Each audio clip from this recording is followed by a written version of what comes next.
diibaratkan sebagai sebuah ekosistem, sekolah adalah sebuah bentuk interaksi antara faktor biotik dan abiotik. Kedua unsur ini saling berinteraksi satu sama lainnya, sehingga mampu menciptakan hubungan yang selaras dan harmonis. Dalam ekosistem sekolah, faktor-faktor biotik akan saling mempengaruhi dan membutuhkan keterlibatan aktif satu sama lainnya. Faktor-faktor biotik yang ada dalam ekosistem sekolah diantaranya adalah murid, kepala sekolah, guru, tenaga kependidikan, pengawas sekolah, orang tua, serta masyarakat di sekitar sekolah. Selain faktor-faktor biotik yang sudah disebutkan, faktor-faktor abiotik yang juga berperan aktif dalam menunjang keberhasilan proses pembelajaran diantaranya adalah keuangan, sarana, dan prasarana.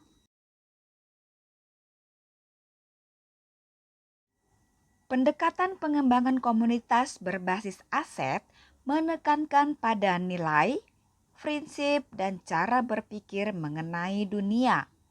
Pendekatan ini memberikan nilai lebih pada kapasitas, kemampuan, pengetahuan, jaringan, dan potensi yang dimiliki oleh komunitas. Pendekatan pengembangan komunitas berbasis aset menekankan kepada kemandirian dari suatu komunitas untuk mendapatkan menyelesaikan tantangan yang dihadapinya dengan bermodalkan kekuatan dan potensi yang ada di dalam diri mereka sendiri. Dengan demikian, hasil yang diharapkan akan lebih berkelanjutan.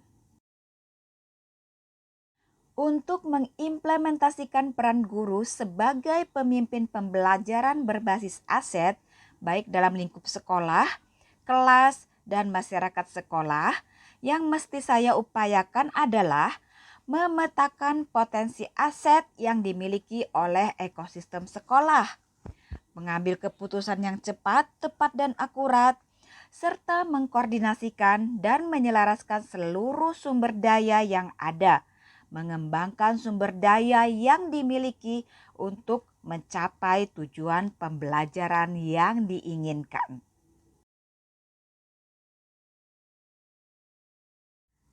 Materi modul 3.2 ini tentang pemimpin pengelolaan sumber daya berkaitan erat dengan modul 1.1 yaitu pemikiran Ki Hajar Dewantara tentang kekuatan kodrat alam dan kodrat zaman.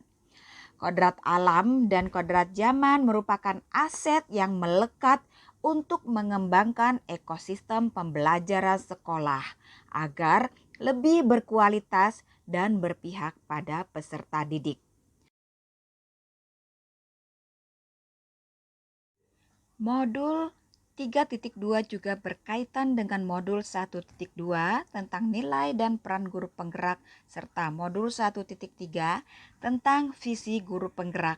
Karena melalui visioning yang kuat, seorang guru penggerak akan mampu mengupayakan penyelarasan sumber daya yang dimiliki oleh sekolah sehingga kelemahan suatu ekosistem sekolah menjadi tidak relevan lagi, melainkan lebih terfokus pada kekuatan sumber daya yang dimiliki oleh sekolah. Inquiry apresiatif dengan pendekatan Bagja sangat relevan untuk melakukan perubahan sekolah berbasis sumber daya yang akan menggerakkan warga sekolah untuk melakukan perubahan positif.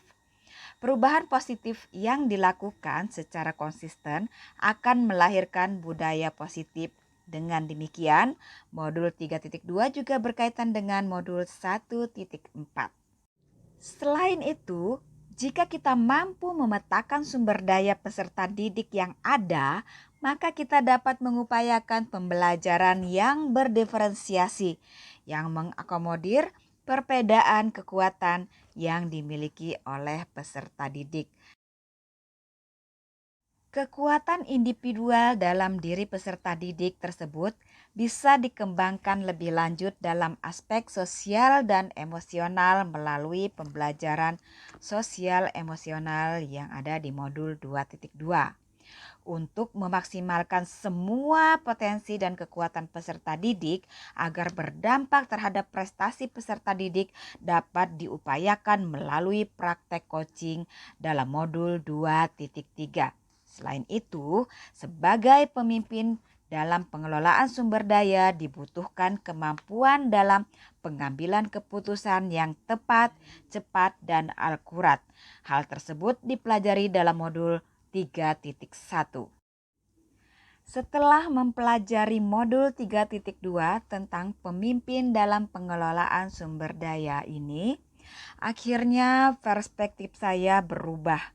Saya belajar berpikir berbasis aset, di mana pemikiran ini merupakan langkah awal dalam melaksanakan aksi transformasi pendidikan yang berpihak pada peserta didik untuk mewujudkan pelajar yang berprofil Pancasila.